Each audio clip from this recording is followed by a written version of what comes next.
द्वितीय स्कंद द्वितीय अध्याय। भगवान के स्थूल और सूक्ष्म रूपों की धारणा तथा क्रममुक्ति और सद्गुमुक्ति का वर्णन। श्री सुखदेव जी कहते हैं, सृष्टि के प्रारंभ में ब्रह्मा जी ने इसी धारणा के द्वारा प्रसन्न हुए भगवान से वह सृष्टि विषयक स्मृति प्राप्त की थी जो पहले प्रलय काल में विलुप्त हो गई थी। इससे उनकी दृष्टि अमोघ और बुद्धि निश्चयात्मिका हो गई। तब उन्होंने इस जगत को वैसे ही रचा जैसा कि यह प्रलय के पहले था। वेदों की वर्णन शैली ही इस प्रकार की है कि लोगों की बुद्धि स्वर्ग आदि निरर्थक नामों के फेर में फंस जाती है। जीव वहां सुख की वासना में स्वप्न सा देखता हुआ भटकने लगता है, किंतु उस माया में लोगों में कहीं भी उसे सच्चे सुख की प्राप्ति नहीं होती। इसलिए विद्वान पुरुष को चाहिए कि वह विविध नाम वाले पदार्थों से उतना ही व्यवहार करे जितना प्रयोजनीय हो। अपनी बुद्धि को उनकी निसारता के निश्चय से परिपूर्ण रखे और एक क्षण के लिए भी असावधान न हो। यदि संसार के पदार्थ प्रारब्धवश बिना परिश्रम के यूं ही मिल जाएं, तब उनके उपार्जन का परिश्रम व्यर्थ समझकर उनके लिए कोई प्रयत्न न करे। जब जमीन पर सोने से काम चल सकता है तब पलंग के लिए प्रयत्न करने से क्या प्रयोजन। जब भुजाएं अपने को भगवान की कृपा से स्वयं ही मिली हुई हैं तब तकियों की क्या आवश्यकता। जब अंजलि से काम चल सकता है तब बहुत से बर्तन क्यों बटोरे। वृक्ष की छाल पहनकर या वस्त्रहीन रहकर भी यदि जीवन धारण किया जा सकता है तो वस्त्रों की क्या आवश्यकता। पहनने को क्या रास्तों में चिथड़े नहीं है। भूख लगने पर दूसरों के लिए ही शरीर धारण करने वाले वृक्ष क्या फल फूल की भिक्षा नहीं देते। जल चाहने वालों के लिए नदियां या बिल्कुल सूख गई हैं। रहने के लिए क्या पहाड़ों की गुफाएं बंद कर दी गई हैं। अरे भाई, सब न सही, क्या भगवान भी अपने शरणागतों की रक्षा नहीं करते। ऐसी स्थिति में बुद्धिमान लोग भी धन के नशे में चूर घमंडी धनियों की चापलूसी क्यों करते हैं। इस प्रकार विरक्त हो जाने पर अपने हृदय में नित्य विराजमान स्वतः सिद्ध आत्म स्वरूप परम प्रियतम परम सत्य जो अनंत भगवान है, बड़े प्रेम और आनंद से दृढ़ निश्चय करके उन्हीं का भजन करें, क्योंकि उनके भजन से जन्म मृत्यु के चक्कर में डालने वाले अज्ञान का नाश हो जाता है। पशुओं की बात तो अलग है, परंतु मनुष्यों में भला ऐसा कौन है जो लोगों को इस संसार रूप वैतरणी नदी में गिरकर अपने कर्मजन्य डखों को भोगते हुए देखकर भी भगवान का मंगलमय चिंतन नहीं करेगा। इन असत विषय भोगों में ही अपने चित्त को भटकने देगा। कोई साधक अपने शरीर के भीतर हृदयाकाश में विराजमान भगवान के प्रादेशिमात्र स्वरूप की धारणा करते हैं। वे ऐसा ध्यान करते हैं कि भगवान की चार भुजाओं में शंख चक्र गदा और पद्म है। उनके मुख पर प्रसन्नता झलक रही है। कमल के समान विशाल और कोमल नेत्र हैं। कदम के पुष्प की केसर के समान पीला वस्त्र धारण किए हुए हैं। भुजाओं में श्रेष्ठ रत्नों से जड़े हुए सोने के बाजूबंद शोभायमान है। सिर पर बड़ा ही सुंदर मुकुट और कानों में कुंडल हैं, जिनमें जड़े हुए बहुमूल्य रत्न जगमगा रहे हैं। उनके चरण कमल योगेश्वरों के खिले हुए हृदय कमल की कर्णिका पर विराजित है। उनके हृदय पर श्रीवत्स का चिन्ह एक सुनहरी रेखा है। गले में कौस्तुभमणि लटक रही है। वक्षस्थल कभी न कुम्हलाने वाली वनमाला घिरा हुआ है। वे कमर में करधनी, अंगुलियों में बहुमूल्य अंगूठी, चरणों में नूपुर और हाथों में कंगन आदि आभूषण धारण किए हुए हैं। उनके बालों की लंटें बहुत चिकनी, निर्मल, घुंघराली और नीली हैं। उनका मुखकमल मंद मंद मुस्कान से खिल रहा है। लीलापूर्ण उन्मुक्त हास्य और चितवन से शोभायमान भौहों के द्वारा वे भक्तों पर अनंत अनुग्रह की वर्षा कर रहे हैं। जब तक मन इस धारणा के द्वारा स्थिर न हो जाए तब तक बार बार इन चिंतन स्वरूप भगवान को देखते रहने की चेष्टा करनी चाहिए। भगवान के चरण कमलों से लेकर उनके मुस्कान युक्त मुखकमल पर्यंत समस्त अंगों की एक एक करके बुद्धि के द्वारा धारणा करनी चाहिए। जैसे जैसे बुद्धि शुद्ध होती जाएगी वैसे वैसे चित्त स्थिर होता जाएगा। जब एक अंग का ध्यान ठीक होने लगे तब उसे छोड़कर दूसरे अंग का ध्यान करना चाहिए।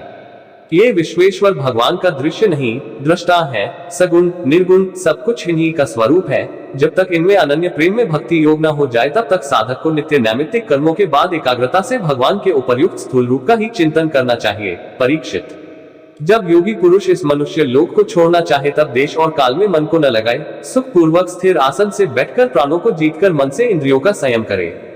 तदनंतर अपनी निर्मल बुद्धि से मन को नियमित करके मन के साथ बुद्धि को क्षेत्रज्ञ में और क्षेत्रज्ञ को अंतरात्मा में लीन कर दे। फिर अंतरात्मा को परमात्मा में लीन करके धीर पुरुष उस समय शांति में अवस्था में स्थित हो जाए।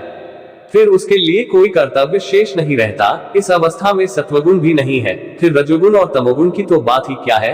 अहंकार, महतत्व और प्रकृति का भी वहां अस्तित्व नहीं है। उस स्थिति में जब देवताओं के नियामक काल की भी दाल नहीं गलती तब देवता और उनके अधीन रहने वाले प्राणी तो रह ही कैसे सकते हैं। योगी लोग यह नहीं इस प्रकार परमात्मा से भिन्न पदार्थों का त्याग करना चाहते हैं और शरीर तथा उसके संबंधी पदार्थों में आत्मबुद्धि का त्याग करके हृदय के द्वारा पद पद पर भगवान के जिस परम पूज्य स्वरूप का आलिंगन करते हुए अनन्य प्रेम से परिपूर्ण रहते हैं। वही भगवान विष्णु का परम पद है। इस विषय में समस्त शास्त्रों की सम्मति है। ज्ञान दृष्टि के बल से जिसके चित्त की वासना नष्ट हो गई है, उस ब्रह्मनिष्ठ योगी को इस प्रकार अपने शरीर का त्याग करना चाहिए।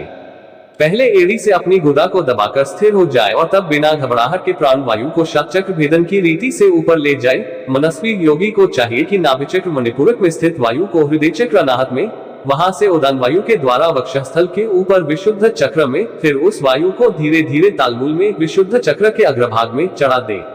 तदनंतर 2 आंख, 2 कान, 2 नासा छिद्र और मुख, इन 7 छिद्रों को रोककर उस तालमूल में स्थित वायु को भौहों के बीच आज्ञा चक्र में ले जाए। यदि किसी लोक में जाने की इच्छा न हो तो आधी घड़ी तक उस वायु को वहीं रोककर स्थिर लक्ष्य के साथ उसे सहस्रासर में ले जाकर परमात्मा में स्थित हो जाए। इसके बाद ब्रह्मरंध्र का भेदन करके शरीर इंद्रियादि को छोड़ दे। यदि योगी की इच्छा हो कि मैं ब्रह्मलोक में जाऊं, 8 सिद्धियां प्राप्त करके आकाशचारी सिद्धों के साथ विहार करूं अथवा त्रिगुण व ब्रह्मांड के किसी भी प्रदेश में विचरण करूं, तो उसे मन और इंद्रियों को साथ ही लेकर शरीर से निकलना चाहिए। योगियों का शरीर वायु की भांति सूक्ष्म होता है। उपासना, तपस्या, योग और ज्ञान का सेवन करने वाले योगियों को त्रिलोकी के बाहर और भीतर सर्वत्र स्वच्छंद रूप से विचरण करने का अधिकार होता है। केवल कर्मों के द्वारा इस प्रकार बरोक-टोक विचरना नहीं हो सकता। योगी ज्योतिर्मय मार्ग सुषुम्ना के द्वारा जब ब्रह्मलोक के लिए प्रस्थान करता है, तब पहले वह आकाश मार्ग से अग्निलोक में जाता है। वहां उसके बचे खुचे मल भी जल जाते हैं। इसके बाद वह वहां से ऊपर भगवान श्रीहरि के शिशुमार नामक ज्योतिर्मय चक्र पर पहुंचता है। भगवान विष्णु का यह शिशुमार चक्र विश्व ब्रह्मांड के भ्रमण का केंद्र है। उसका अतिक्रमण करके अत्यंत सूक्ष्म एवं निर्मल शरीर से वह अकेला ही महलोक में जाता है। वह लोक वेताओं के द्वारा भी वंदित है और उसमें कल पर्यंत जीवित रहने वाले देवता विहार करते रहते हैं। फिर जब प्रलय का समय आता है, तब नीचे के लोगों को शेष के मुख से निकली हुई आग के द्वारा भस्म होते देख वो ब्रह्मलोक में चला जाता है, जिस ब्रह्मलोक में बड़े बड़े सिद्धेश्वर विमानों पर निवास करते हैं। उस ब्रह्मलोक की आयु ब्रह्मा की आयु के समान ही 2 परार्थ की है। वहां न शोक है, न डैक, न बुढ़ापा है, न मृत्यु। फिर वहां किसी प्रकार का उद्वेग या भय तो हो ही कैसे सकता है। वहां यदि डैक है तो केवल एक बात का, वह यही है कि इस परम पद को न जानने वाले लोगों के जन्म मृत्यु में अत्यंत घोर संकटों को देखकर दयावश वहां के लोगों के मन में बड़ी व्यथा होती है। सत्यलोक में पहुंचने के पश्चात वह योगी निर्भय होकर अपने सूक्ष्म शरीर को पृथ्वी से मिला देता है और फिर उतावली न करते हुए 7 आवरणों का भेदन करता है। पृथ्वी रूप से जल को और जल रूप से अग्नि में आवरणों को प्राप्त होकर वह ज्योति रूप से वायु रूप आवरणों में आ जाता है और वहां से समय पर ब्रह्म की अनंतता का बोध कराने वाले आकाश रूप आवरणों को प्राप्त करता है। इस प्रकार स्थूल आवरणों को पार करते समय उसकी इंद्रियां भी अपने सूक्ष्म अधिष्ठान में लीन होती जाती हैं।